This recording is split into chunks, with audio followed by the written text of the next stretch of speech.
Good evening, everybody. I'll watch you. Please stand and join me in the Pledge of Allegiance. I pledge allegiance to the flag of the United States of America and to the republic for which it stands, one nation, under God, indivisible, with liberty and justice for all.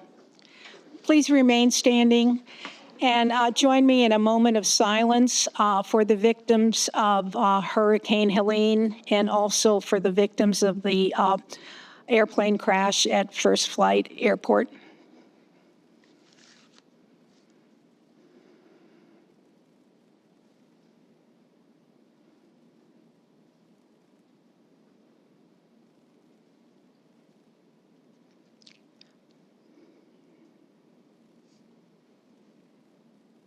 Thank you.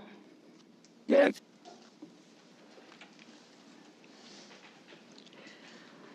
Good evening and welcome to the 2024 Candidate Forum for the Dare County Board of Education, sponsored by the League of Women Voters of Dare County.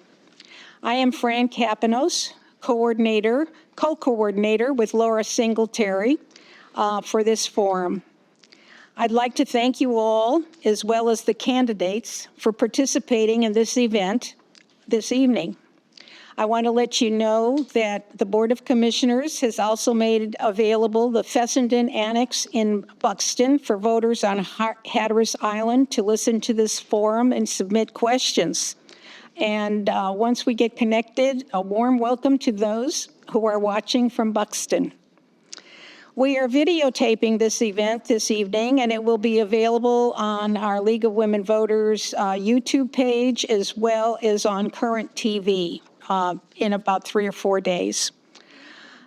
The League of Women Voters is celebrating its 104th anniversary, and we are proud to continue the tradition of bringing candidates and voters together in this way to empower voters.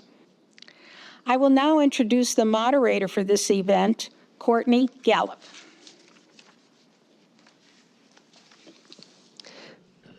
Good evening. I'm Courtney Gallup. I am a member of the League of Women Voters of Dare County. I live in Nags Head. The League is a nonprofit, nonpartisan political organization. It encourages informed and active participation in all levels of government, works to increase understanding of major public policy issues, and influences public policy through education and advocacy. The League maintains a strict nonpartisan policy. It neither endorses nor opposes any political party or candidate. The League participates in the Positive Campaign Project and has requested that each candidate tonight take the Code of Campaign Ethics pledge. We prohibit campaigning or campaign literature in this forum room. Please turn off all cell phones or electronic devices. Texting and taking photos or video is prohibited. We do ask that the audience be respectful of the candidates by refraining from clapping or cheering for individual candidates. And please wait until the end of the forum to clap for all candidates. Thank you very much for that. League members participating tonight are our greeters, who will also retrieve question cards from you, the audience. They are Jean Loudon, Joe Voigt, and Karen Laurie. At the Fessenden Center, they are Kristen Bennett and Audrey Kramer. Our question reviewers for tonight are Nancy Birondelli, Marion Midget, and Carol Sykes. Our timekeeper tonight is Lorelei D. Bernardo. We do encourage a lively and respectful discussion. If you think of a question during the forum, please raise your hand and one of our staff will hand you a question card. Please write legibly and be sure to sign your card. Let me now tell you about the candidates. There are 4 Board of Education seats up for election on November 5th, and there are 7 candidates on the ballot. Present this evening are Justin Bateman, District 1, who is running unopposed. Candidate Bateman may make opening and closing statements and choose which, if any, questions he responds to. David Twitty, at large, is the incumbent. Melissa Melissa Zahner, at large. Lisa Lloyd, District 2. Haley Carey, District 2. Unfortunately, candidate Heather Euler from District 4 was not able to join us this evening due to complications from COVID. Kenny Bright, District 4. At this time, I'm going to remind the candidates to, when you want to be heard, please press the red talk button on your console to speak. When you have finished speaking, press the red button again when you're finished. The format for the forum. Each candidate will have 3 minutes for an opening statement. The timekeeper will signal when the candidate has 30 seconds remaining. The timekeeper will stand if the candidate continues past the allotted time. Next, candidates will respond to questions from the audience. Questions were either submitted prior to the forum by voters, or they may be submitted tonight during the forum. They are signed with their town of residence or business location. League reviewers review questions for clarity and to avoid duplication. We believe this procedure does afford the greatest variety of subjects to be covered in the allotted time. The League advocates positive campaign practices, and we do reserve the right to omit any question that is viewed as a personal attack. I will read the question as written and identify the submitter. Questions may be addressed to a specific candidate or all candidates. Questions directed to a specific candidate may then be answered by any candidate if desired. 2 minutes are allotted for responses. The timer will signal the candidate when 30 seconds remains and stand if the candidate goes over the time allotted. Opportunities will not be extended tonight to those who initially pass on a question. Finally, each candidate is entitled to a 2-minute closing statement. Before we started the event, candidates did draw numbers to establish the order for their opening statements. We will reverse that order for closing statements. We will begin the opening statement portion of this evening as the following. Candidate David Twitty will be first. Candidate Kenny Bright will be second. Candidate Justin Bateman will be third. Candidate Lisa Lloyd will be fourth. Fifth will be candidate Melissa Zahner. Sixth will be candidate Haley Carey. Let's begin with candidate David Twitty. Thank you, Ms. Courtney. Good evening, everyone. My name is David Twitty. I grew up in Eastlake with 4 brothers and a sister. Graduated from Manual High School in 1988. During my time at Manual High School, I drove a school bus. And at that time, I realized transportation was calling for me. I love transportation in Dare County schools. It was a calling. I spent 30 years working for the transportation department in Dare County schools. In my tenure, I was able to work through as be the transportation director where I retired from. With that past experience, it gave me the opportunity to work in the budget field, the relationship with other school administrators, as well as the team leadership for Dare County schools. I have a passion for Dare County schools. I love what I do currently. I was selected for 2 terms. I hope to be selected again for a 3rd term to serve the community as well as our staff and students of Dare County schools. Thank you. Next will be candidate Kenny Bright. Good evening, folks. My name's Kenny Bright.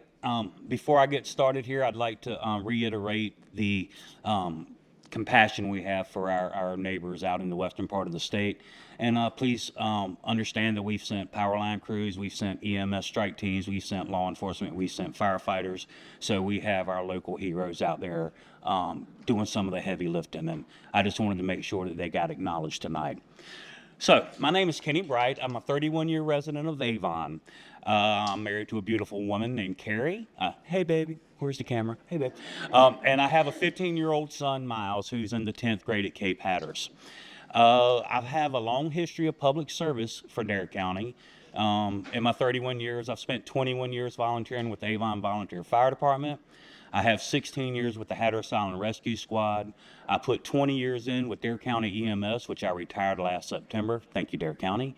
And I'm also a founding member of the Hatteras Island Community Emergency Response Team, where I currently serve as response coordinator. I'm not joining this board or trying to join this board or get elected because I think there's a ton of things in this county that need fixing. The position that I'm running for was vacated, so the incumbent could run for another office, and I want to continue the strong work that this board has been doing. I feel like we have great facilities, we have great educators, and we have great students, and I just want to do my part to help continue that and help us grow and improve. Thank you. Next, we will have candidate Justin Bateman. All right, good evening, everyone. My name is Justin Bateman. I'm a 39-year-old wine cheeser, 13th generation wine cheeser. I currently reside in Wine Cheese with my wife, Carrie. I have a wife named Carrie too, Kenny. And my two boys, Austin, who's 10 years old in 4th grade at Manny Elementary School, and my 3-year-old son, Murray, who is currently in exceptional children's classes at Manny Elementary School as well. I'm also a proud member of Wine Cheese Assembly of God Church. I believe that Mr. David Twitty and I are the only ones sitting up here that are graduates of Dare County schools. So this is kind of personal for us. I graduated from Manio High School as senior class president in 2003, served in the United States Army, graduated from Santa Fe College in Gainesville, Florida with a technical degree in metal alloy fabrication. That's welding for the layperson. I worked in country radio for about 9 years before landing my current job as a podcast host and marketing executive with One Boat and Outer Banks this week. I've served on various boards throughout my life, more currently being the precinct chair from Wine Cheese to the Dare County Republican Party. I'm on the Dare Education Foundation Board of Directors, the Wine Cheese Community Building Board of Directors. I'm the vice chair of the Dare County Parks and Rec Advisory Board, and I'm a member of Manny Elementary School's PTO and SIT teams. I do a lot of coaching throughout the year, primarily in baseball. I helped to lead our regular season Dare County baseball team to an undefeated record and went on in assisting our all-star team to championships in Williamston, the Invitational Tournament, and 3rd place overall in the Tar Heel League District Tournament. I wish Steve House was here right now. I'm going to quote one of my favorite all-time actors. Those of you that follow me on Facebook, y'all really seem to like my quotes. His name's Jim Varney. Most of you probably know him as Ernest P. Worrell. All right? In one of his movies, Ernest Goes to Camp, in a more serious part of the movie, he says, with tears running down his face, "This place and these kids mean everything to me." Well, that's exactly how I feel. I know I'm not going to know how to do some things just yet, and I may not have all the answers right now, but by God, I will work my butt off to make sure that our children, teachers, administrators, and all faculty members and our superintendent have what they need in order to carry out their duties. My position is simple. Is what we are doing today going to benefit our children tomorrow? Thank you. Candidate Lisa Lloyd. Good evening. First of all, I want to thank the League of Women Voters for hosting this tonight. I understand when you put together something of this magnitude, it takes a lot of work and preparation. So, especially a nonpartisan event, to be fair to both sides, I appreciate that a lot. I am originally from Mobile, Alabama, so I'm not a native like the gentleman on either end or who have lived here a long time. But I think my experience in life has been unique. I went to college in Alabama and received my degree in education with an emphasis in special education. I always enjoyed working with children and even adults who had needs and concerns in their life that others may tend to overlook and not spend time with. That upon living in Alabama during that time, I met my husband of 35 years now, and he was a military guy, and so I think you know what that means. Started military moving, and we lived all over the country. So every 2 to 3 years, we were in a new community, a new location, a new place.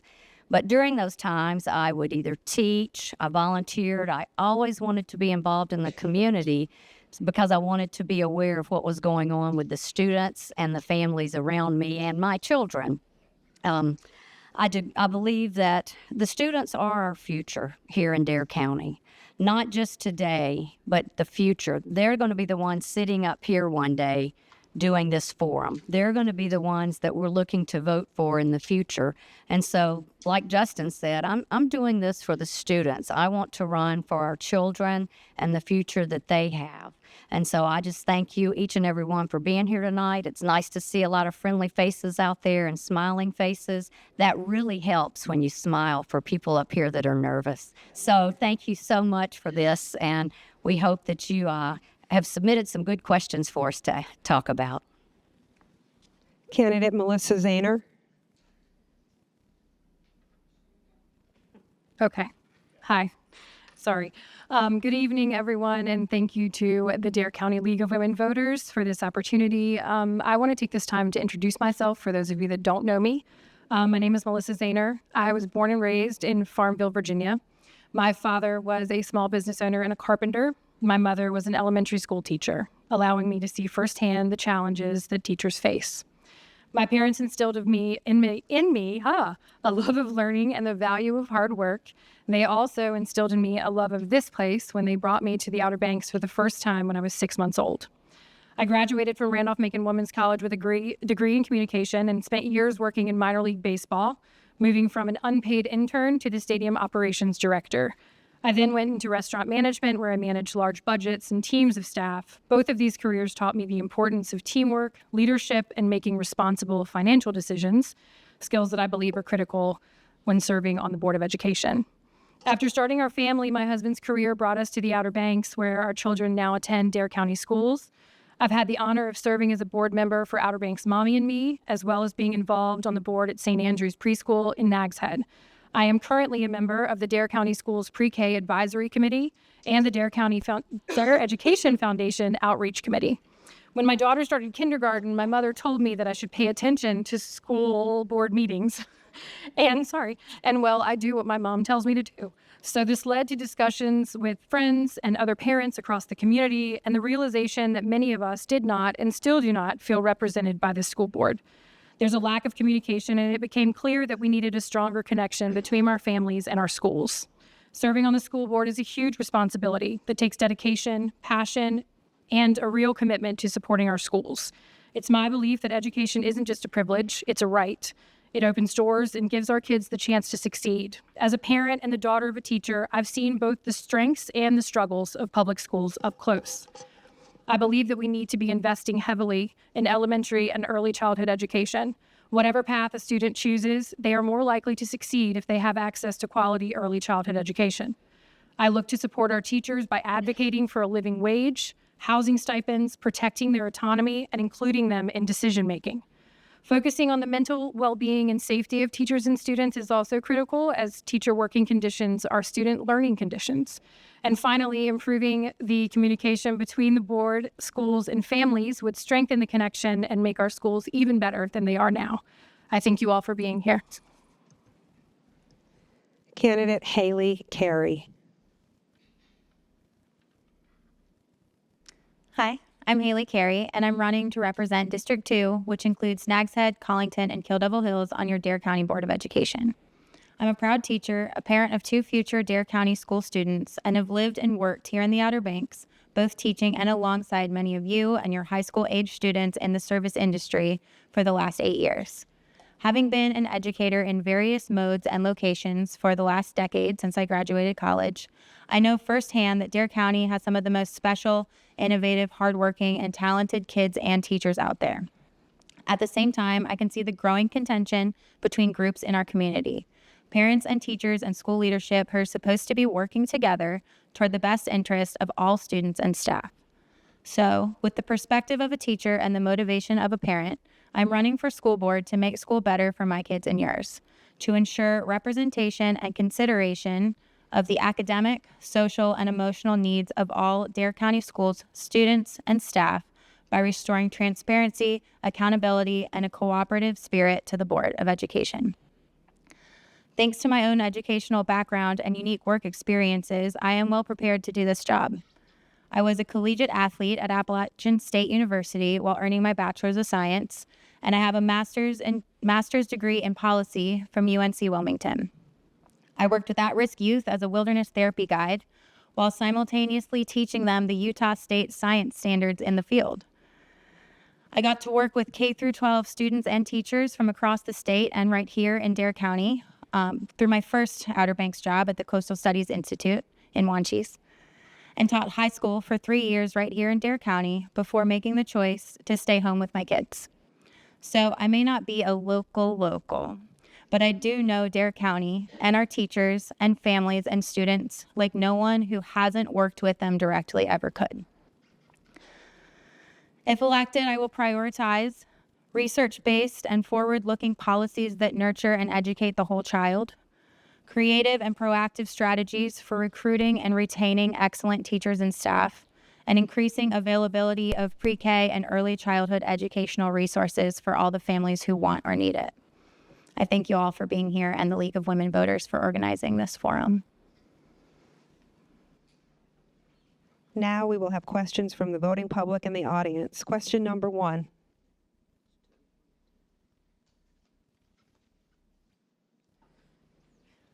The question is submitted from Megan Lamberts.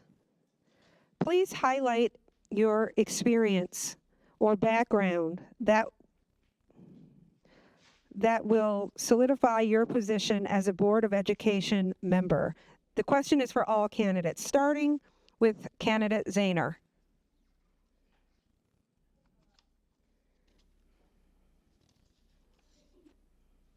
Well, way to just start it off then. Like I said, I grew up the daughter of a teacher. I had the distinct experience because my mother had me very young. If she watches this, she'll be very upset that I said that, but she did. And so I watched my mom. I was there when she went through college, when she did her student teaching, when she did her practicums. I helped her make her bulletin board things. I was raised by teachers. She and her friends were the people that I spent the most time with after school and all of those. And my work experience is really valuable. I have worked kind of all up and down the East Coast in lots of different cities with lots of different people from lots of different places, big personalities, all of that. I think that I am willing to put in the work, willing to put in the time. I'm a big researcher. I love to dive into things and really learn about them. And I think, and I think that's really important, especially when we're creating policies for schools. We need people who are thoughtful and deliberate in their approach to this seat. Candidate Lloyd. Thank you. I think my background in education, having taught special education students as well as second grade, and then I've worked also with English as a second language students when we were stationed in California, really helps me have a wide variety of different children that I have worked with. I've also worked with people in crisis situations, so I think that also would help me work with my teammates and the other board members, working through different conflicts and different issues that we may face. And so I think having lived all over, seeing many different places, many different ways that people are educated, whether it was public school, private school, or in situations where I was working primarily with remedial readers, I think all of those help me have a good vision and eye for the things that our students here in Dare County may need up and down the beach. Candidate Bright.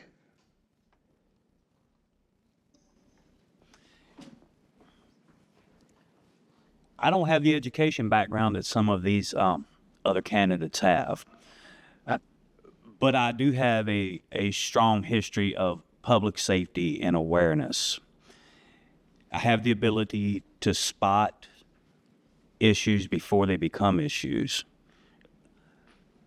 I feel like my local knowledge, my local connections, and my connections across the state will benefit Dare County and Dare County schools.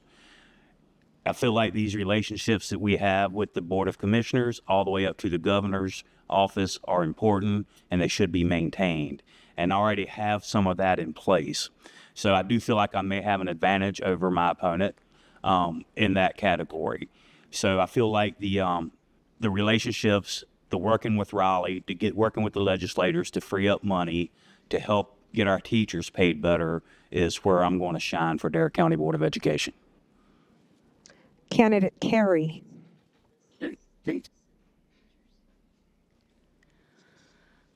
I would say that as far as qualifications and background go, I touched upon my formal educational experience. I didn't specify that my bachelor's degree is in environmental biology and not education. So in becoming a teacher, I took the lateral entry or non-traditional route, which gave me a lot of unique work experiences along the way. Coincidentally enough, always right at the edge of teaching and education, working in outreach for the City of Wilmington Stormwater Services with the school districts there, and also with the at-risk youth in the wilderness therapy setting, where we were also responsible for completing their science curriculum while we were out in the field and in the backcountry. An additional piece of my background I didn't include is that what brought me here to the Outer Banks is my husband's business, which was his dream to open, a recreational business in Currituck County, but feeling local to this beach. I got the unique experience I never expected of starting up that business with him and our partners. I was the general manager, responsible together for managing a budget, a lot of unknown variables, and a large amount of risk, all while hiring and training our first cohort of incredible staff. I also think that a major qualification for being on a board like the Board of Education is the communication and interpersonal skills required to mediate conflict and differences of opinion and value. I have, in my opinion, that skill set, and I'm looking forward to using it to bring the board together and the community together instead of using it to fuel division. Candidate Twitty. Thank you, ma'am. As I said, graduating from Manny High School in '88, I had the pleasure of starting in 1986 had the trust from the parents and the administration of Dare County Schools. I was a bus driver, 16 years old. I knew what the importance was to make sure these kids get to and from school safely. At age 16, that's a work ethic. That is what you're taught by your parents, and you bring that from that working relationship. Serving the 28 years of transportation, and as I said, as a director of it, working along with the budget, the administration, the safety concerns that y'all have heard last Friday just with the weather, but numerous of storms working community, county-wide for Dare County, serving the last 8 years on this school board, making changes in the right direction. Is there future for more changes? Yes. Nothing's perfect. There's always a need to look forward. We were able the last few years to give teachers increase in their supplements, and also our classified employees an increase in their salary, along working with our county commissioners. So it takes a group. It doesn't take just one person on the Board of Education. It takes a team to listen, to work with administration, have that time to do so. Thank you. Thank you to all the candidates. Question number 2, submitted by Jamie Wegner.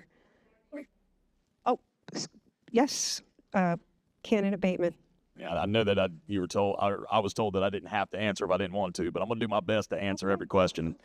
When I think about what experience I could bring to the table, I don't have some of the school accolades, teaching and things, and gone to school for higher education, for education. I went right into the Army right out of high school, okay?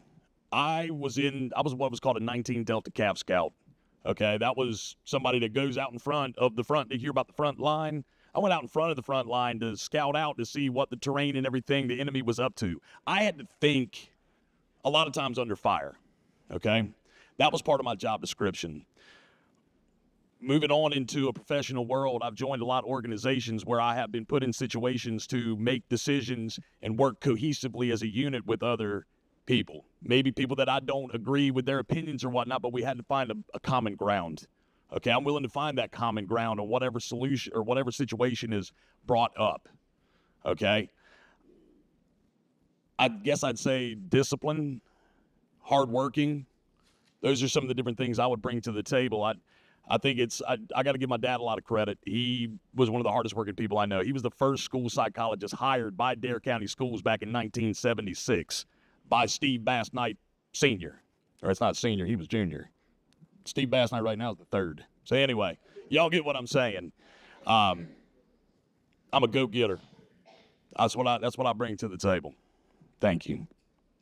Thank you. Now we will have question 2 submitted by Jamie Wagner of Southern Shores.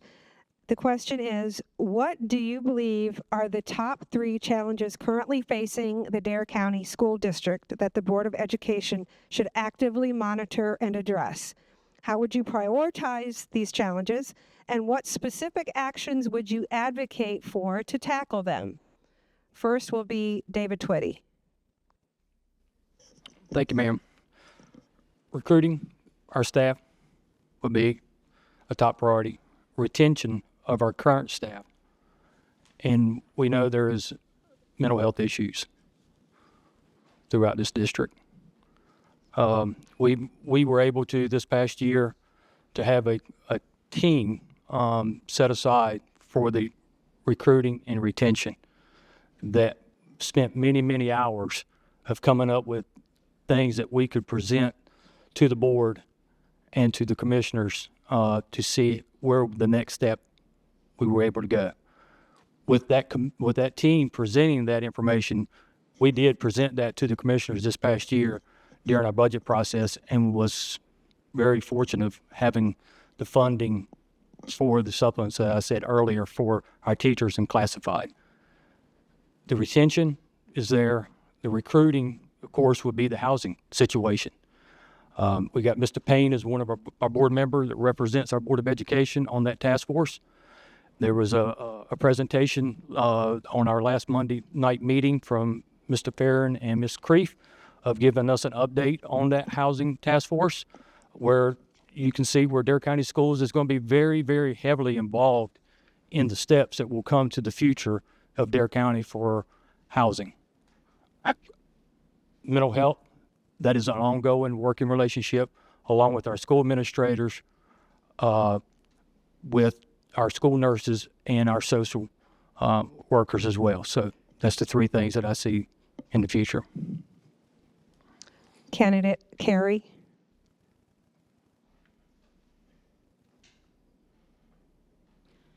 I'll follow the same format by listing my top 3 and then the actions afterward.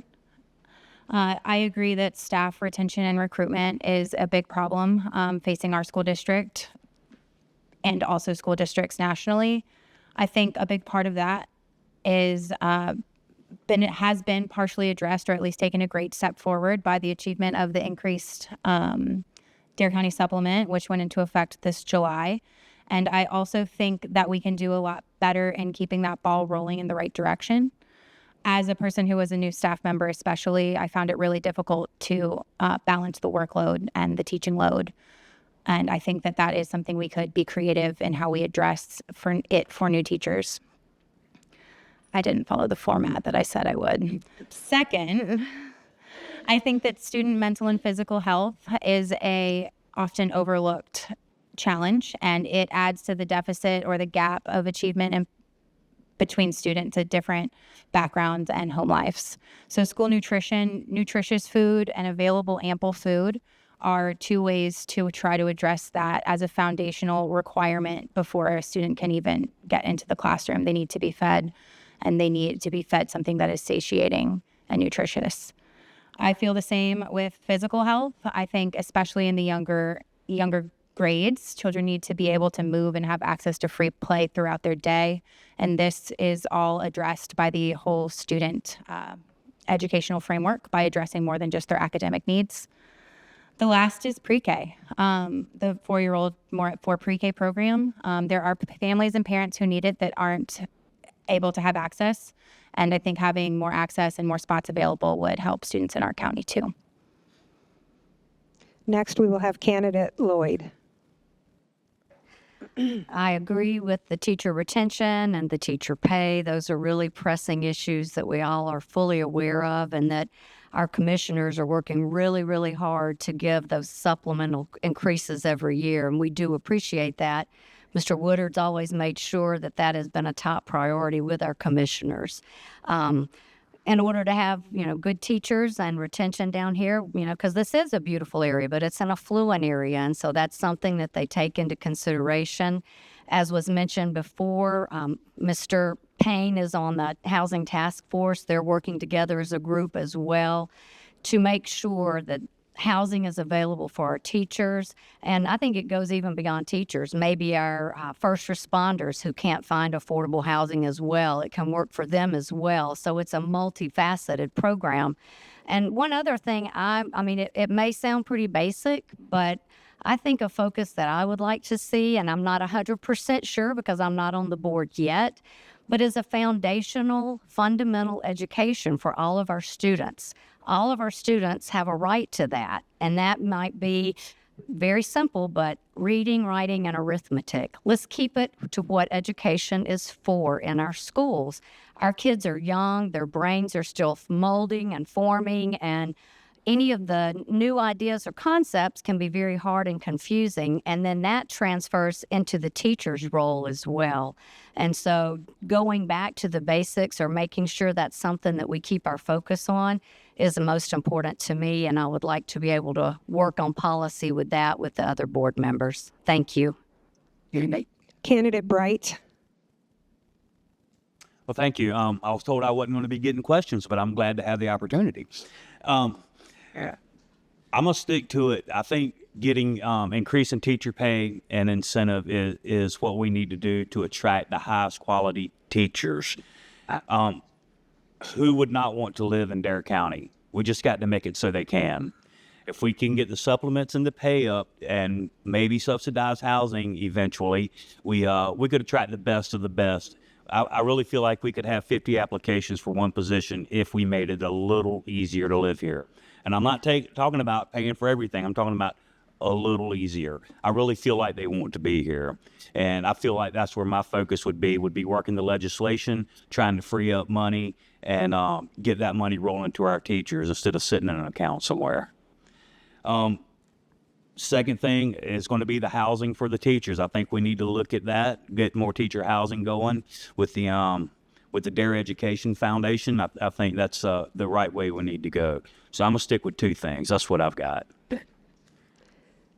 Next, we will hear from candidate Zahner. Sorry. So my number one is always going to be teachers. And it's not just about increasing their pay. It's about a livable wage. It's about getting in a car and going to Raleigh and advocating for them.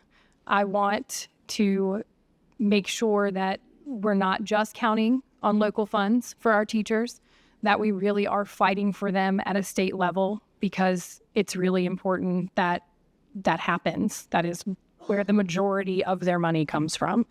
I also think that we need to make sure that, of course, they have all the resources they need, housing, stipends, more teacher housing. I know that we have some now. They're getting ready to build more units through the Dare Education Foundation, which I think is wonderful. But again, it's not going to be enough.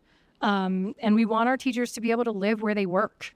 I think that's a fair shot. Everyone should be able to live where they work.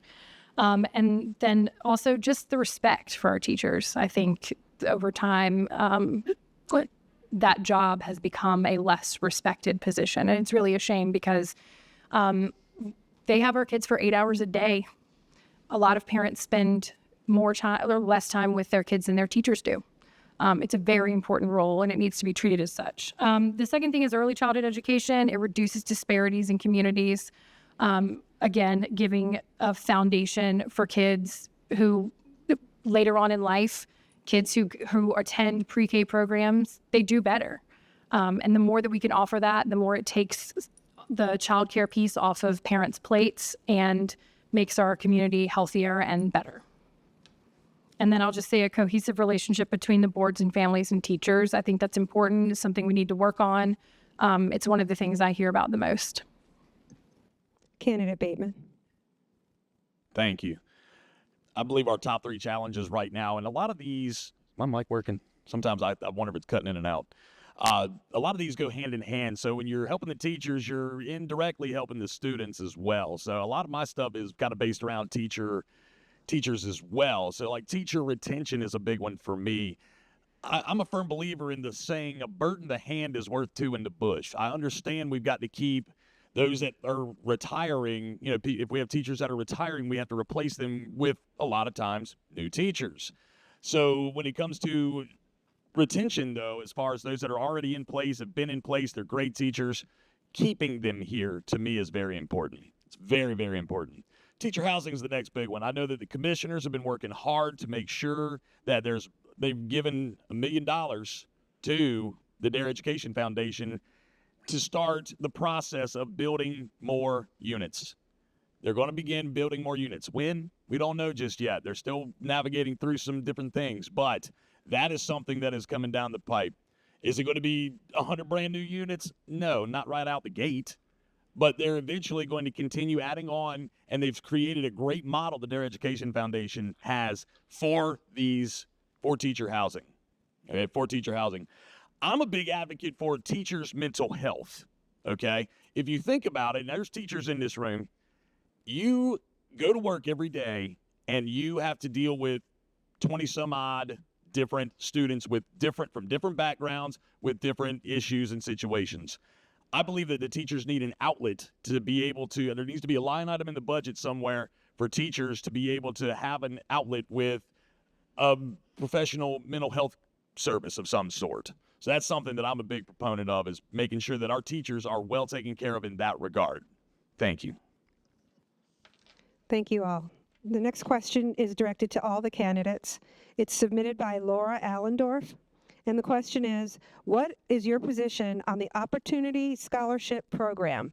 The first response will come from candidate Carey.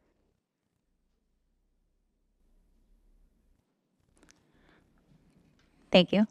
The Opportunity Scholarship Program, if I'm not mistaken, refers to the school voucher program to fund families or students' tuition to private schools in our state at the expense of what otherwise would have been public school allocated dollars. That's what that is. My position on that is that while I wholeheartedly believe in the parent and the family's right to make the decision on what type of education and what school setting is best for their children, I believe that that is an elective choice that they would then also be making with their money.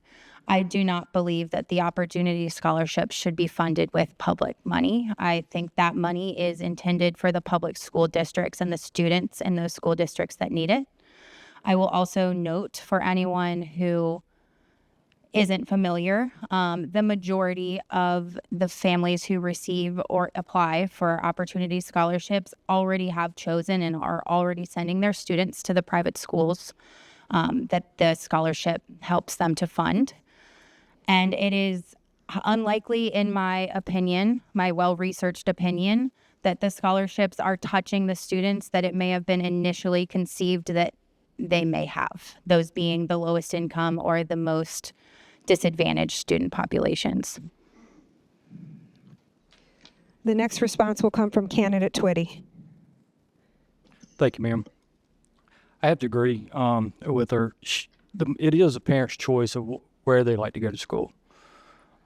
It does bother me somewhat in that they're looking in taking funds from the public education to make that happen, because if they take the money from the public education, that means the Department of Public Instruction will not have the funds to give to each school districts. There again, we would be going back to our county commissioners locally and ask for the difference of that funding to keep status quo that Dare County Schools is currently having right now. So, thank you. Thank you. Candidate Bright. Thank you. Well, I must admit I'm not very well researched on this topic. I do feel like that anything that affects the local school board's budget should be very carefully considered. And I don't think any of us want to reduce our budget one dime for our kids at our schools. So I would definitely have to have more research to know if I could support this. But just hearing and knowing what little I know, I would not support it. Candidate Zahner. So the Opportunity Scholarship Program began to help disadvantaged kids. And it was a way for kids who were growing up in low-income families to maybe attend a private school in another town. But most recently, they have opened the floodgates. It's a tiered system. They do still give those scholarships to those low-income families, but as of late, there's been about $500 million put forward of public school funding that has gone toward families whose incomes are 100,000 plus. These are people that were already sending their kids to private schools, as Haley said. And all of those funds are diverted from our public schools. The money follows the child is how I always think of it. Like if the kid leaves, so does the money. Dare County, it's $295,000 that we're missing out on because of opportunity scholarships just in our county, and we only have 3 private schools. So if you think about other counties that have all of these private schools, their schools are going to crumble. And the issue is there's no accountability with these schools. The schools who receive that money, the state money, they don't have to jump through the same hoops that public schools do. Their teachers don't have to be certified. They don't have to offer exceptional children's services. They don't have to offer IEP services. None of those things are accounted for, but they still get all of that money. And those are tax dollars that are drawn directly from us and given to private schools. So I guess you could say I'm not a huge fan. I think that public dollars belong in public schools. Thank you. Candidate Lloyd. I agree with the money follows the student, but I think the money following the student could follow the student to the public school. It could follow the student to the private school and a charter school.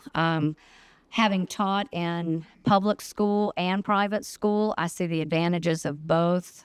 When I taught in private school, we had to be certified and we had to have those credentials before we could teach there. So I'm not familiar with schools where that's not a process for the teachers. The other thing I see is it gives people an opportunity to decide how their tax dollars are spent. You know, we're all concerned about how our tax dollars are spent, so it gives a parent that option.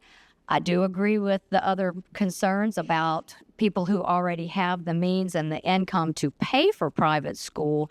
I think that should be off the table. I definitely think someone who may not have the income to afford for their child to go to a private school has that opportunity to apply for a grant or apply for this voucher rather and be able to do that. And one other thing I think is it fosters competition from between the public school, the charter school, the private school. When the public school sees the private school doing well or vice versa, they're going to be inclined to want to have those programs and opportunities for their students. And so that's just my opinion. I'm a little on both sides of the house, I guess you could say, but I see advantages of having it. Candidate Bateman, I saw your hand. Thank you. Despite what was said in the past about me not or being in favor of those that support that I support people that are actively trying to defund public education, I do not support the voucher program one single bit. Okay, I do not support that. My oldest son, during the COVID years, went to Wanchese Christian Academy. It was the best choice for us at that time. Paid for that out of my pocket for the most part. There was a scholarship, a privately funded scholarship available for him to go there. I applied and I was granted that scholarship for him. That was privately funded, not by taxpayer dollars, not by our taxpayer dollars. I want to see our money, our taxpayer dollars go towards our school system to better them, to better the teachers, to better the faculty members, anybody that it can benefit. I do not support the voucher program. Question number 3 is directed to all candidates as well. It's submitted by Charlotte Hero. The question has been condensed for length. The question is, what steps would you take to build a bridge of communication and collaboration with community members and school staff? Candidate Zahner.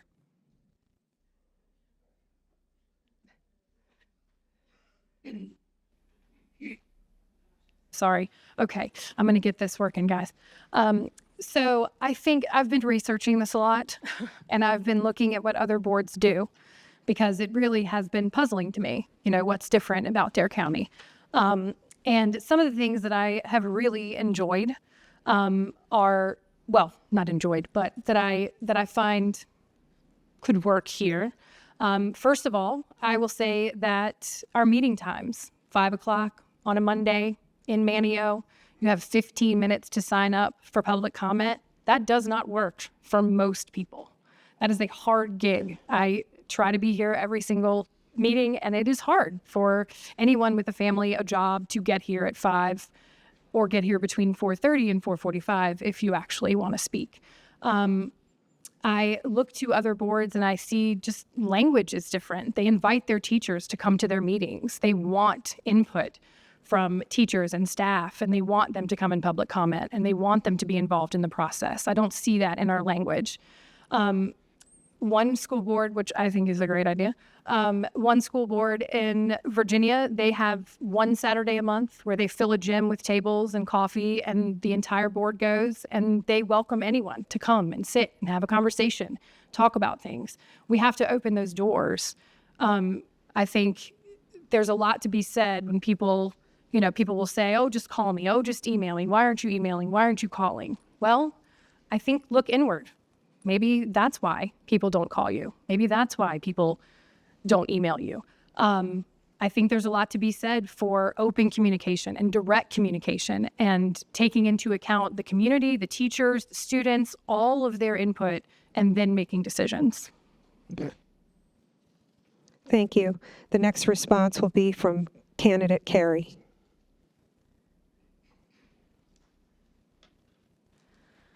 I think this is a great question because I think it's a really important part of making our making our system work and work better. I think right now it's a problem that we don't have a smooth and open channel of communication that's easy and accessible for both teachers, parents, and leadership. I think one idea, like Melissa, I spent some time looking into things that other school districts are doing to address this problem. And one idea worth consideration, in my opinion, might be investing in a more comprehensive platform for school communication. So, for example, for anyone who's not a parent or a teacher or involved somehow, we have one platform, Power School, for grades and grade books, and sometimes assignments can be posted through there. We have different channels, different apps that teachers may choose to use for communication. We have email. We also have teaching platforms like Google Classroom, but these are all different and discrete. If there were some type of like customized system, which exists, sometimes they're custom designed for the school district. Sometimes there's something you subscribe to that could integrate all of those things. I think it would really help just with the very most basic level of communication between parent and student and teacher and administrator and counselor. So I think that's an idea worth exploring. I also think that like the culture and the environment around involvement in classrooms could be adjusted. For example, I love the idea of an open door and transparent policy between parents and teachers. I love the idea of a parent being able to drop in to see and learn what their students are doing, not for oversight, but so that they can be part of it, and so that they can assist with this shared mission of our kids' education in the best and most constructive way possible. I think more, but that's 2 minutes. Candidate Lloyd. Do you mind repeating the question for me? Sure. What steps would you take to build a bridge of communication and collaboration with community members and school staff? Thank you. I appreciate you repeating it. I agree with what everyone's saying about keeping those open lines of communication as being one of our most important things with parents, with the students. Sometimes I feel like parents get lost in the shuffle in education. It becomes about the teachers, which are a huge important part. but then the parents may not feel like they're being included in that decision-making process or in the classroom. And like Haley said, having parents be able to, come in and observe what's going on in the classroom. I realize, this day and age, that becomes a safety issue, and so we have to be cognizant and aware of that as part of, what's going on. But I think keeping those lines of communication open are very important. Currently, I feel like our board does a really great job of letting us know what's going on. You can go on the website anytime and pull up previous board meeting and the minutes. You can go and watch it online. So I'm not necessarily, and you can email them. I've had to do that before and been responded to. So I don't see that as a major issue in my opinion. But again, there's always room for improvement in every area. And that's something that my main thing would be with the parents and the teachers and the students, and having that cohesive relationship of communication, especially as kids get older, as I've seen with my own children as they were in high school. They don't tell you everything. They don't let you in on everything. And so sometimes as a parent of a high schooler, you're wondering, what the heck's going on? And your child is not telling you. And so being able to go and approach the teacher about something you're questioning is very important. Candidate Twitty. Thank you, ma'am. I respect everybody's comment on this question tonight. With being on this board for 8 years, the changes that we made during our board meeting was staff involvement. It was not a decision made by 7 board members or the superintendent of Dare County Schools. We asked them to do a quick survey after COVID because we had to buy equipment to go from school to school to broadcast our school meetings. It was taking anywhere from 2 to 3 staff members 8 hours a day to set up and take down, and taking room from our children. We had children losing places to learn so we could have a school board meeting in our school. That's not fair for our children. When you interrupt the whole day for them to come in for us to have a school board meeting, it's just not acceptable.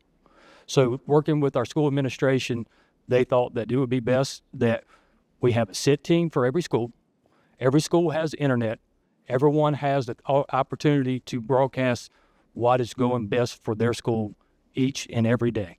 And when we see the ones that come out and strive, like our soccer teams, our football teams that win states, national championships, things like that, we bring them to the Board of Education meetings, and we recognize their duties and their responsibilities and their hard work.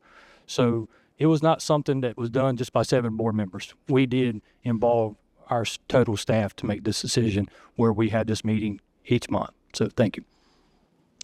Candidate Bright. Thank you. I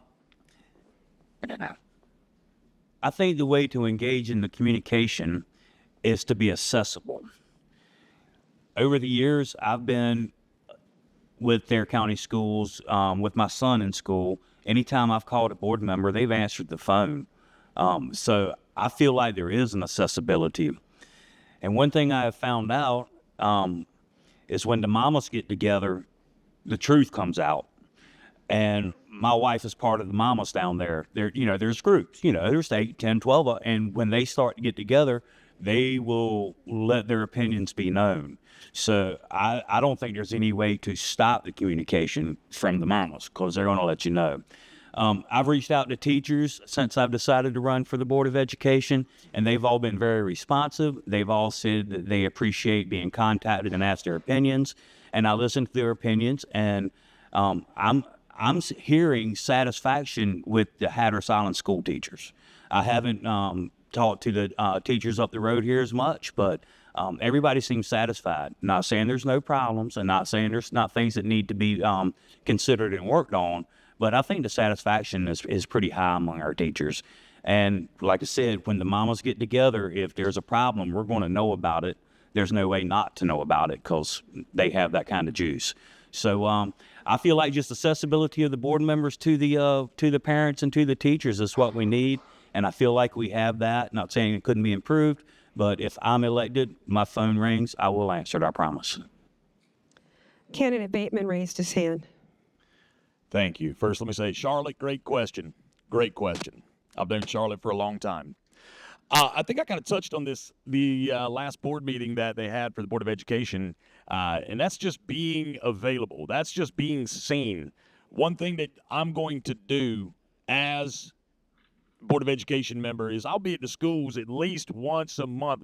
Specifically, I represent the District 1, the Manio schools. So I'm going to stop in and say hey to everybody. Charlotte, if you got a problem, I'll run up to Kitty Hawk and I'll check on you too. But that's the thing, being available, going around, being present, being known, that is a big thing. Being seen, being trusted, that builds that trust when you're seen and you're available. Going to the schools, opening the conversations with the teachers. Right now, I've had some teachers express to me that they don't feel comfortable talking to Board of Education members because they're afraid that their job would be in jeopardy. You talk to me, it'll stay with us. Okay, if it's a bigger problem, we might have to talk about it one-on-one a little bit more. But with that being said, I want any teacher to know that you can come to me and talk to me anytime. My door will always be open. My phone number, I'll throw it out there for you. Something that I'm going to kind of push along if I can once getting on the board is making sure that any policy change and any sort of change to any agenda or whatsoever is publicized on more than just the website. Okay? I'll research it, but not everybody's going to want to do that research. Facebook, social media, bam, right here. Email, text message. You got an email, you need to check it. It's in regards to this. That way, people can't say that they didn't see it, okay? There's been some policy changes here lately that I don't believe were very well publicized. If they had been more publicized, we wouldn't be in the mess that we're in today with some of it. So keep that in mind. Keep that in mind. I promise to push an agenda hard for complete transparency across the board with some sort of newsletter, emails, whatever the case may be. Thank you. Time for question number 5. It's submitted by Janine Emery, and it's directed to all candidates. The question is, given the recent legislature's underfunding of public education, how can the community work with the state and local officials to meet the needs of a broad, diverse student body that is continually growing and changing? The first response comes from candidate Carey.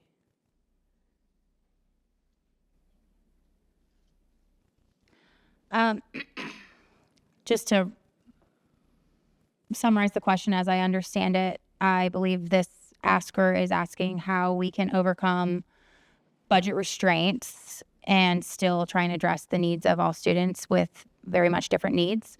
I think that is a hard question, and I think it's a big challenge for all school districts, but some ways we might be able to address that don't cost our school district a lot of money are with the school staff we already have, utilizing our school counselors as a bridge with students and teachers to help address some of their issues they might be having, whether it's with home life or emotional and mental health or with academics. I also think that there has been good success with our mindfulness programs in schools. When I was teaching, we were asked and invited and in some cases sponsored to do mindfulness training, which really helped to connect students and teachers. Teachers need mindfulness training too, in many cases, with their own tool set of resources for managing heavy loads. And also just leveraging the expertise that our teachers have to offer. Teachers are such a diverse group that it's hard to talk about them as a mass. And every teacher brings with them all kinds of different backgrounds that might be able to enrich their classroom or their school and our school district in ways that aren't necessarily, although I would like a bigger budget, tied to the budget. Good. Thank you. Candidate Bright. My turn. Could you repeat the question, please? Sure. Given the recent legislature's underfunding of public education, how can the community work with the state and local officials to meet the needs of a broad, diverse student body that is continually growing and changing? Thank you very much. Let's break it down into two parts, local and state. Our local guys support our schools, and you can see it every day. You could see it every meeting. Anything the board has asked reasonable, of the Board of Commissioners they've granted, and I'm not going to say anything unreasonable, but I haven't heard them say no to anything. We may have to figure out how we're going to pay for it. We may have to do some work on it, but we'll get it done. So I feel like the question toward the local is moot, because I feel like we get the best support we can get, and it's probably near the best in the state. Second, the state. Now, this is where it gets a little more, not complicated, but cumbersome, because the squeaky wheel gets the grease. We've all heard that since the grease was invented. So what we would need to do is we would need to campaign our legislators, our representatives, and our senators, and we would need to get to the funding bills in Raleigh and see what's in them before they go to vote. Because somehow or another, somebody from somewhere will add we must spend $300,000 to protect the spotted-headed puppy mullets, and then it doesn't get passed. So we've got to keep the nonsense amendments off of our funding, and we have to pressure our legislators to pass these budgets so we can get the funding we need.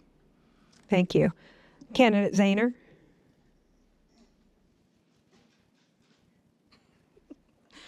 I think, sorry, I'm glad you had her repeat that question because that was a difficult one. I think, like Haley said, overcoming budget restraints is not abnormal to public schools. That is not just a Dare County thing. That is not just a North Carolina thing. That is a public school thing. And so those challenges are not just ours. And so one way that we can maybe tackle some of these restraints or the loss of budget from legislators is looking to other counties. What are they doing? How are they best serving their students and their teachers with the same budget cuts? Because we do receive a really, our student supplement is one of the highest in the state, but our state is one of the bottom in the U.S. So we really could be doing better. Our students, we spend more on students, or I'm sorry, less on students than Virginia, South Carolina, Tennessee, Mississippi. Our state legislator needs to do better. Our starting teacher pay is $47,000. You cannot live here and make $47,000 and own a home. I don't think it's possible. If you're doing it, please talk to me after, because I'm really impressed. I feel like, again, a lot of these restraints are statewide, and these are things that other districts are also working on. And I think being collaborative in our tackling these problems is one way that we could go about it. Candidate Twitty? Thank you. I'm going to go with what Kenny was talking about. You really do need to separate it, state and local. And Miss Melissa said it earlier about going to Raleigh. This question, I think, came up in 2016 on my first time running for Board of Education. And during that conversation, very shortly thereafter, the Board of Education was able to take a trip to Raleigh and just talk about basically not just Dare County, but all the staff funding for the state of North Carolina. But there is an opportunity to go to your legislation and be heard from those. I mean, we vote them in as y'all vote us in. So they want to hear from us just like anyone else would. So that is an opportunity that we can do that, and I would look forward to doing that in the near future. Over the past few years, hiring a new superintendent, we put in his contract that he would be responsible in being part of state entities, not just to stay in Dare County, but his requirement is to go out and to be part of different associations to represent Dare County at the state level, to let them know they have a voice. And that last week was very heard of y'all been hearing some safety concerns. I've got to give credit to Mr. Bassnight. Mr. Bassnight stepped out to our state superintendent and the higher ups in the state level, and they had a news conference with school superintendents and sheriff's offices, sheriffs throughout the state, to listen to the concerns of these safety issues that we're having in our schools, not from Dare County, but all this stuff out wide, And locally, the county commissioners has always stepped up. I mean, we have a 5-on-5 committee.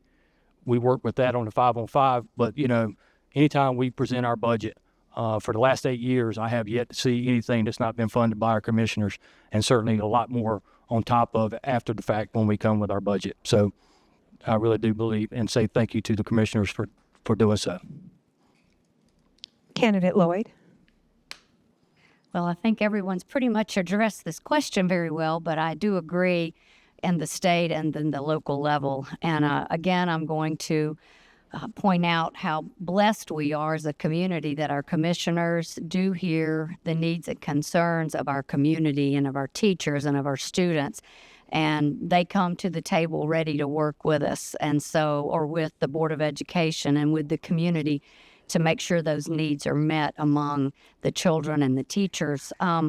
Again, I think going to the state level would be a great thing to do, especially as a group of educators for us as the board members as well, to put our voice out there. As Kenny said, the squeaky wheel gets the grease. And if you're not putting a voice out there and addressing the concerns and needs of our state and our community, then how are they going to know what needs to be taken care of? Thank you. Candidate Bateman. There we go. Sorry. Thinking I understand the question just about like everybody else did. All great answers, by the way. Let me just say it like that. You know, when it comes down to trying to figure out how to maneuver these funds, I mean, we've got to, as board members, in my opinion, we've got to survey our teachers with no prejudice, no bias, no sort of thought process, go into it with an open mind to talk to them about, hey, what are you seeing right now that we can do differently with the money that's coming in? Then you take it to your commissioners. And it's like Mr. Twitty was saying, the commissioners, when it comes to the kids, I feel like they are, yes, yes, yes, here's your money, go, go, go, when it comes to our children. So I got to tip my hat to Chairman Woodard and the commissioners for being so forthcoming with those funds. As far as petitioning Riley for more funding, we've got, it's you know, the same thing. The squeaky wheel gets the grease, and we got to be squeaky, y'all. Pack up the teachers. Let's get in the car and let's go. Okay? Let's put the pressure on and keep it on until they hear us. That's the bottom line. We've got to make sure that we have assessed our teachers properly and the faculty members on what their needs are. Get that information, get that data, figure out the different line items that we want to make in any sort of budget, talk to our local officials, and then take it to Raleigh. Let's start here and work out, and then we can come together and make something happen. Thank you. Thank you. The next question comes from Jessica Ferns. It's directed to all the candidates. Concerning school safety, what steps do you think our schools should take to increase safe schools? Metal detectors, new policies, armed teachers, or do you believe we are doing the best we can? The first response will come from candidate Bright. I get to go first on safety. All right. I know that the school has put in some equipment now for sporting events to help make sure there is a safe environment there, and I feel like that's a good step. Do I feel like we need metal detectors at the schools? Maybe not necessarily yet, but it may come. We seem to have we have different issues in Dare County than they may have in some other areas in the state. So we definitely need to be safe. I'm proud of the sheriff and the school for having SROs in all the schools. That is a big deal. And I feel like just having an SRO there is a big deterrent. So that program's got to keep going. As far as arming teachers, we need to discuss that. I'm definitely a pro Second Amendment person. Arming teachers, that would take some thought. We would have to think of that and have some good policy and program if we decided to do that. I don't know that we need metal detectors at the schools, but if it gets to the point where we do, if we start having problems or threats of problems, maybe we would have to institute it. So I feel like we need to prepare as best we can, as fiscally responsible as we can. We need to learn from other incidents that we're seeing around the nation, and we need to take the after action reports from those and implement anything here that we feel like we need to. Thank you. I don't want you to stand up now. So I got 15 more seconds, so just stay seated, okay? All right, thank you. Candidate Zahner. So recently, Dare County Schools received a $300,000 safety grant. And when we received that grant, I emailed Mr. Bassnight and asked him how that was going to be used. And I realized that that was a discussion for the board to have, and that I may not be privy to that information. So when I found out that it was used to purchase metal detectors for our sporting events and eventually in all of our schools, I was slightly disappointed. I do wish that we had done an individual assessment of every school and really looked into what they need: double entries, cameras, properly locking doors, anything like that that can help the everyday safety of our students and our teachers, I think should have been considered. The metal detectors are a step in the right direction. It is my understanding that the teachers are currently working them at sporting events. So yeah, I think there's a lot to be said for really putting thought into these kinds of things. A $300,000 grant could have gone a long way in a lot of different directions to increase the safety for our teachers and our students. And as far as arming teachers goes, I'll just say if you arm teachers, you will lose them. That has been proven. In other states, they will quit. They do. They have in Tennessee. It happened. So I would be very wary to go down that road and put our teachers in that sort of position. Thank you. Candidate Lloyd. We can all agree school safety is important, because when kids, our students are in school, they are there to be educated, they're to be learning, they're to be engaged.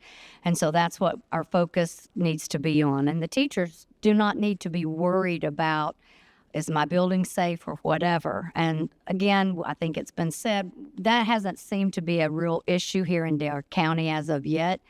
But as Mr. Bright said, it's always better to be prepared. You know, that's what Smokey the Bear always said, is be prepared. And so I agree with him on that. Being prepared is very, very important, because training our teachers maybe in that safety. What happens if someone is in the school and they're a shooter, so that they know how to react and respond and keep the children safe, because these children are very valuable to their families and to all of us.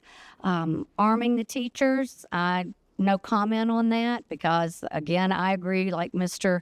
Bright, I agree we have a right to our Second Amendments, but keeping a gun in the classroom would open a lot of different doors and things that I don't think the school board or our citizens want to address. Having been, when I taught in Memphis, Tennessee, and I remember going from one building to the next, there was this interim space where there was no safety net in place. And I had my little second graders lined up, and they noticed that we were going from the lunchroom into the next building, and they ushered us back into the building real quick. Well, I had no clue. There was a gunman on the loose in the neighborhood. There had been a domestic situation. And so having been prepared, though, as an educator, I was able to get the kids safely back into the classroom, into the next building, because I was aware of what was going on around me. So situational awareness was also something that I found very important.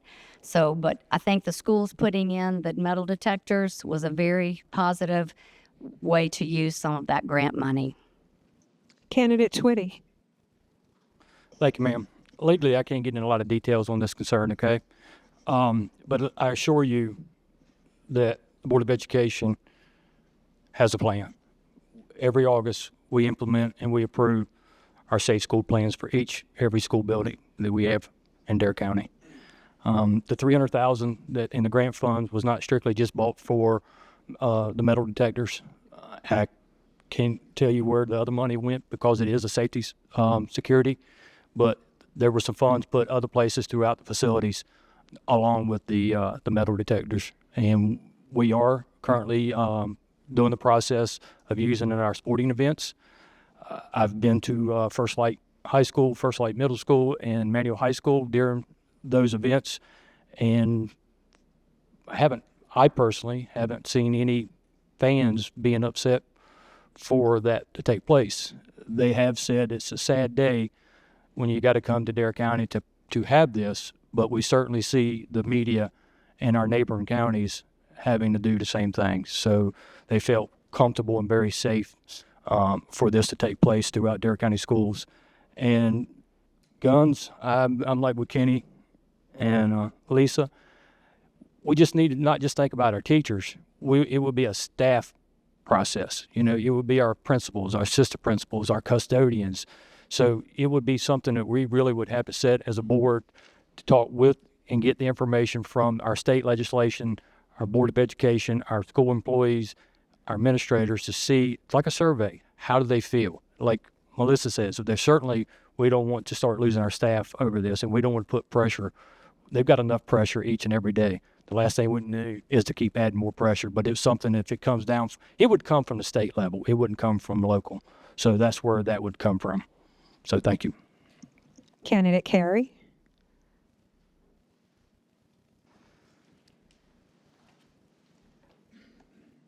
School safety is a real concern on the mind of every parent preparing to send their child to school for the first time or each year after the end of summer. And it's also a real issue on the mind of every teacher, and probably at least at older ages, certainly after they've learned the protocols for a lockdown drill of every student. I wish that I could say that I think Dare County is excused from a threat of violence, but we know that it isn't, because we have had threats of violence. And I can tell you, as a teacher who only taught for 3 years, 1.5 virtually during COVID, I will not be forgetting my first real lockdown. And none of those students will either. So I think we have to take it as seriously as any school district anywhere in our country would, regardless of other indicators of violent crime. I think that we know that mass shootings or acts of violence in schools often comes down to two things: an individual with a weapon and also a sickness or a mental illness that has gone unaddressed. So while it feels like a tiny thing to be addressing mental health for our students, I believe that it's the beginning of addressing a much, much bigger thing. And students and adults who associate their local schools with a warm and safe and nurturing environment where they have trusted adults with whom they can be themselves and express themselves and be heard, we would be addressing school safety. Thank you. Candidate Bateman, I saw your hand. Yes, ma'am. School safety, that's a big topic. It's one thing I'm a huge proponent of is school safety. And one thing I'm going to ask the board when I become a board member is if I can be on that subcommittee, if I can be the liaison for the school safety piece of the puzzle for the Board of Education. I actually asked an administrator one time, what is the procedure if there was a gunman to come to the school or somebody trying to do some random act of violence? And they looked at me and said, Justin, I'd love to tell you, but I can't. And I respect that, because if they publicized what they were going to do, the person that may be crazy enough to think about doing some random act of violence is going to try to circumnavigate that to make sure that their plan is enacted. So I can appreciate the silence from Mr. Twitty here on saying, there's things that are in place that I can't talk about. Okay, I can appreciate that. Metal detectors, bring them on. If that's what it takes for our parents to feel safe about their kids going to school, bring them on. Arming teachers, all right, like Mr. Twitty and my other Republican counterparts up here, I'm pro-Second Amendment. But I believe you're opening a big can of worms when you start putting guns in the hands of teachers. Arming teachers, whether it be guns, knives, whatever the case may be. You're opening a big can of worms there that I don't know that we're ready to take on. I don't know if opportunity is the right word to use, but should an act present itself and a teacher be forced to make that decision, I believe regular school safety procedures and classes should be conducted with our faculty members on how to properly shield our children from such acts. I believe that our school resource officers are in place and they do regular checks at irregular times throughout the building to make sure that everything is secure. And that's why, like I said, I want to be a part of that subcommittee on the Board of Education to help with that. Part of what my job was in the Army was defense, to protect and serve. That's where I feel called. Thank you. We're going to just have one more question, and I'll give you 1 minute answer. At this time, we're preparing for the final question. It's from Jan Michael. It's addressed to all candidates, but your response must be limited to 1 minute. The first response will come from candidate Zahner. And the question is, what is the only thing you would like to change in our school system?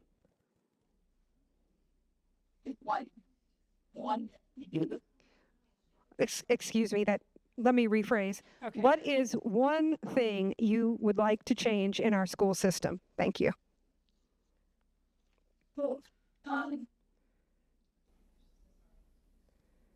This microphone is not my friend. Only one. Wow. I think I'm gonna stick with our availability of more early childhood education. I'm gonna push that one because I really think it affects everything in the long run. Anything that a child does, the choices they make later in life, that's gonna give them the basis for their foundation for education, whether it be they go and get a CTE certificate or they want to go on to college. All of those people will do more. They will do better if they have a really great foundation in early childhood education. Sorry. Candidate Carey.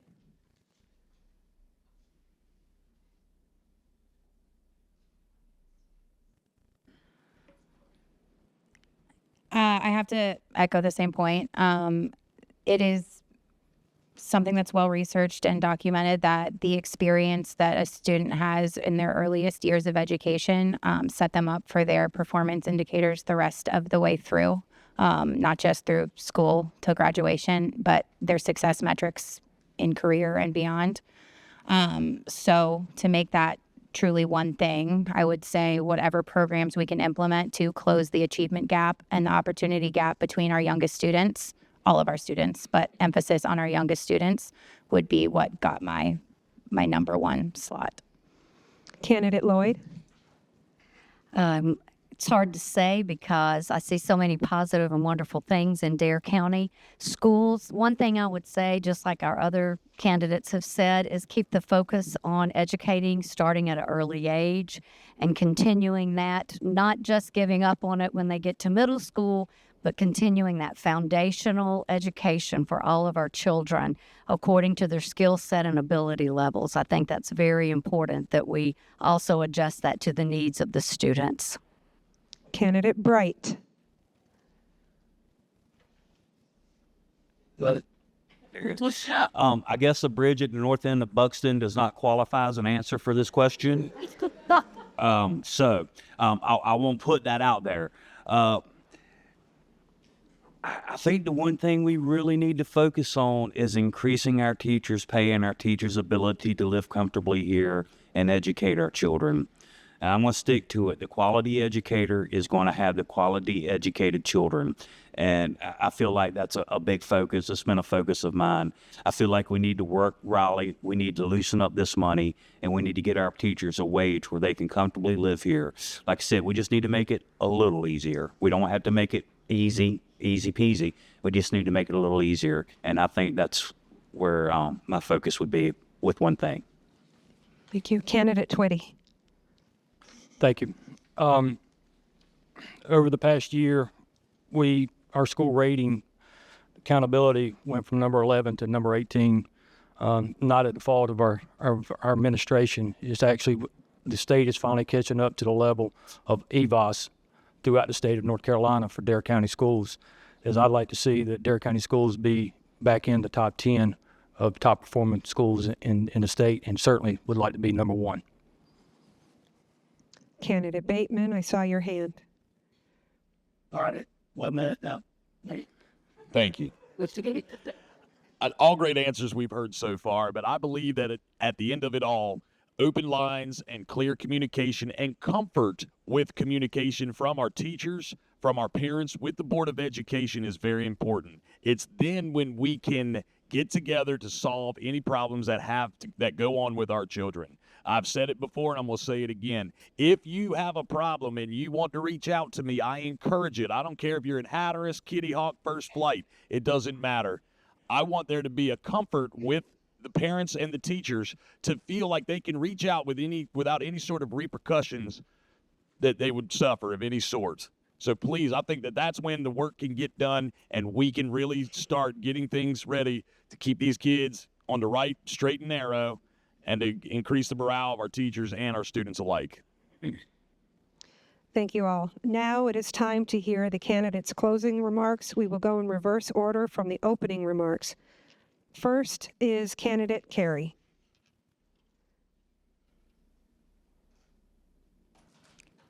Well, in closing, I just want to thank all of you for being here tonight and for taking the time out of a busy weeknight schedule to participate in this process, and to the League of Women Voters for organizing and hosting it in the nonpartisan environment that you've very carefully cultivated and have continued to do so with every event and with every league activity. I also want to take the opportunity to remind everyone, voters here and voters who might read or watch this later, that while the Board of Education is a partisan race here in Dare County, it is not always and doesn't have to be when you as an individual think about it. I urge everyone voting in this election that in every race or category on your ballot to look at it as an individual role and really reflect on the party values that brought you to your whatever you consider to be your political affiliation, and determine how and if they apply, whether they apply to the Board of Education or different titles up and down the ballot, because you don't have to follow the same pattern up and down your whole ballot. And I want to urge everybody to think individually, research individually, and vote individually with what you consider to be the values and the candidates that you guys have on the table, that we all have here on the table in Dare County. So that's my closing. Thank you. Candidate Zahner. Okay, thank you. Thank you all for being here tonight and for your thoughtful questions. My vision for our school board is one that's approachable, transparent, and actively engaged with our school community. A board that not only welcomes feedback, but seeks it out, not just from the public, but from our students, teachers, and staff. We need board members who thoughtfully craft policies that impact day-to-day lives of our teachers and students, and then directly communicate those policy changes. We need to be proactive, not reactive in our decision-making.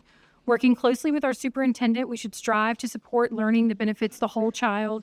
Academic achievement is crucial, but it's far more attainable when students are learning in safe environments with full bellies and the emotional tools that they need to thrive. We have incredible teachers here in Dare County, but many of them are facing challenges from heavy workloads, overcrowded classrooms, and not being able to live where they work. I'm eager to collaborate with fellow board members and administration to address these issues head on, ensuring that our teachers are supported as the professionals they are. Local elections like this one matter because the decisions made here have a direct and lasting impact on our students' education, their opportunities, and their overall well-being. In 2016, my opponent stated that he wanted to work on teacher housing for Roanoke Island. He has stated that in 2017, the board was researching school nutrition programs. Here we are in 2024. If I've learned anything as a candidate and through this election, it is that we as parents have to hold this board accountable or run as candidates ourselves to ensure that our best interests will be taken into account. Thank you again for your time tonight, and I look forward to the opportunity to serve your schools and the community, and have a great night. Candidate Lloyd. Thank you again, League of Women Voters, for putting this on. As I said earlier, it's a lot of work and a lot of time and effort. Thank you all for the support of sitting out here and coming tonight, offering up questions that were very thoughtful and that got us thinking in different directions as well. And it also shows me the care and concern that the citizens of Dare County have for our students and our teachers and our community as a whole. You're not just thinking of just the students or just the teachers, but you're thinking of everyone at one time. And so I appreciate those thoughtful questions. Pretty simple concept, but something I think, what is an education for? It's for producing critical thinkers in our future. And so we want to see our students go out from here and be able to have the tools to be a critical thinker in society. We don't want to just tell children what they need to know. We want to teach them how to dissect that information and have the good teachers that are out there presenting that information. And we have those tools right here at our hands with our teachers and with our students. We just need to make sure our teachers, as we've said earlier, are getting paid adequately for the job that they're doing. I often remember thinking as a teacher, it's like, I'm actually the one educating these students who are going to be doctors. And the doctor's going to make more money than me, but I'm the one teaching him or her how to do these, to having these skill sets. And so I think that we need to focus on that as well when we look at our teachers and our community. Yes, there's, issues facing Dare County schools, but there's nothing that's not obtainable and overcomable as we work together as board members, and with parents and with our teachers and students. Thank you. Thank you. The next response will be from candidate Bateman. Thank you. That button every time. Thank you all again for coming here. I want to thank the League of Women Voters for putting this on. Great turnout this evening. Glad to see everybody. My closing statement is very simple, and I'm going to say it and I'll profess it to the day I die, but I am a firm believer in my Lord and Savior Jesus Christ. I put all my faith in him to help guide and direct me. I stand on his word and his promises. Now, I've said this, I was born and raised in Wanchese. I'm a homeboy. Again, like Mr. Twitty, I graduated from Dare County School, so this is personal for me. I graduated from Manteo High School. I'm very, very proud of that, and I'll say it again. I'm proud to be a Manteo Redskin. I'm glad they put that baby to bed when they did. I got kids in the system, and I want to do everything I can to see these kids succeed in life and be well-rounded American citizens. I want to maintain a closeness with what we have, or with our Board of Commissioners, to ensure that all needs are met for our children. I want these kids to have the same enthusiasm that I did about going to school growing up. I loved going to school here. I woke up every day excited to go to school. Well, most days, we'll say it that way. I'm a hype guy, okay? I was given the title of Coach Hype by the baseball moms here in Manteo. I'm a high-energy go-getter, and that's what you're going to get with me as a member of the Dare County Board of Education. Thank you. Candidate Bright. I can't profess that I had the excitement to go to school that Justin did. I got there, but it wasn't with excitement. I would like to thank the League of Women Voters for putting on such a fabulous venue here. This has been great, and it's been a very learning experience. And I was glad to have the opportunity to hear the other candidates' opinions on everything, and that's been very helpful for me. I have a history of service to Hatteras Island and Dare County, and I want to continue that service. And I would like to continue that service as your Hatteras Island District 4 representative on the Board of Education. So with that said, I'll say the future is bright. Thank you. Candidate Twitty. Thank you, ma'am. Good job, Kenny. First of all, I would echo everyone. Thank you to the League of Women Voters for taking the time. It's just not tonight. This process has been going on for months now, and getting it all lined up and having this presented tonight has been very, very nice. And luckily, we were able to do it for the current TV and for Hatteras Island as well. So thanks again. It's been a pleasure being on the school board for 8 years.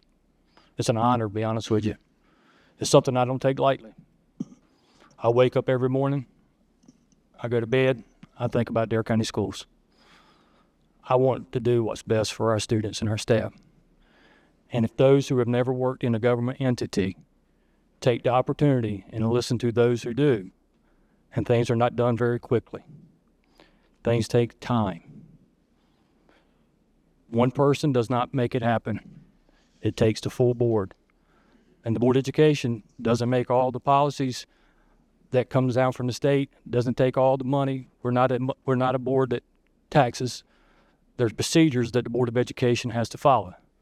So in 2016, we started with a plan. I, for one, did talk about for Roanoke Island have teacher housing. I'm still that way. But that's not just the full Board of Education. It takes others to work along with the Board of Education to make that happen. Child nutrition, the same way. Things don't happen in a short period of time like we like to see it. But you don't stop. Your children don't stop in the classroom. They keep going because the teachers are still teaching them to show them in the right direction. I'm not going to stop. I'm here for the community, students and staff of Dare County Schools, and it would be an honor to serve another 4 years for y'all. Thank you. This concludes the Board of Education Candidate Forum. We wish to thank the candidates for their participation and the voters for their attendance and questions. We also want to thank the Dare County Board of Commissioners for the use of their meeting room tonight and the Fessenden Annex and for videotaping this forum.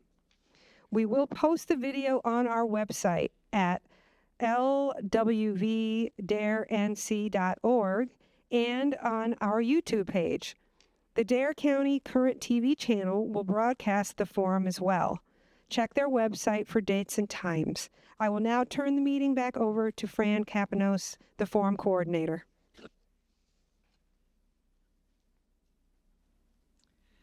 Thank you, Courtney, and thank you, candidates. Everybody did a fantastic job this evening.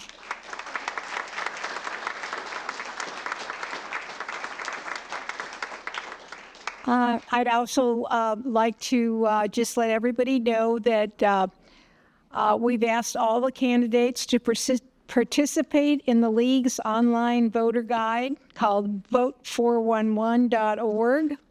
We have information on this on our tables. This is a one-stop shop website that voters may access on their phone or their PC.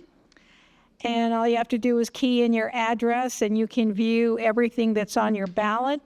I want to congratulate all of the candidates on filling out the Vote 411 bio and the questions, et cetera. That takes a lot of thought.